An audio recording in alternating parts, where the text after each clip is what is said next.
చలనచిత్ర దర్శకులు శ్రీ బోయపాటి శ్రీను గారు మన ఇక్కడ ఈ కార్యక్రమంలో చక్కగా ఆరతిని అద్భుతంగా ఇక్కడ ఇవ్వడం కోసం తీసుకోవడం కోసం అందరికీ సానుకూలంగా దాన్ని తీర్చిదిద్దారు.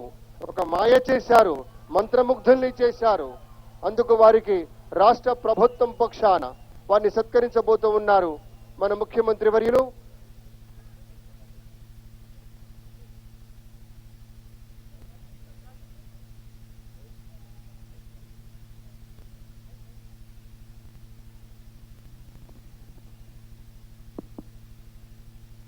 బోయపాటి డైరెక్టర్ అందరికీ తెలుసా? యువతకు బాగా తెలుసు.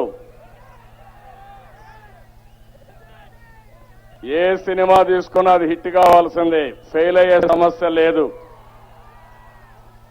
గోదావరి పుష్కరాల్లో నాకు ఒక సమస్య వస్తే హారతిలు పిలిచాను. రాత్రింబగళ్ళు కూర్చొని బ్రహ్మాండంగా చేశాడు. ఆ తర్వాత కృష్ణ హారతి వస్తే మళ్లీ వారిని పిలిచి అప్పచెప్పాను.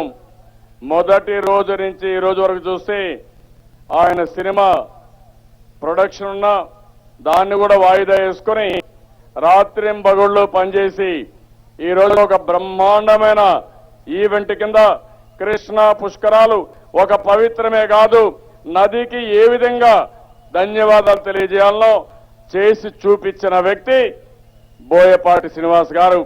ఆయన్ని గట్టిగా రాష్ట్ర ప్రజానీకానికి అంతా గుర్తుండే విధంగా చేశారు. ప్రతి ఒక్కరూ ఆనందపడిగా చేశారు, గర్వపడిగా చేశారు. గట్టిగా చప్పట్లు కొట్టి అందరూ కూడా ఆయన్ని ఆశీర్వదించాలి, అభినందించాలి.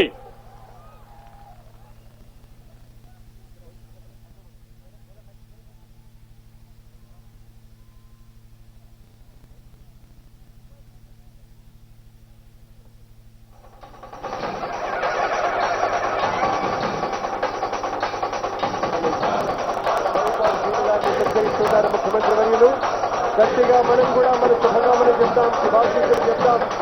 ఈ రాష్ట్ర ప్రజల పక్షాన శుభాకాంక్షలు చెప్తాం.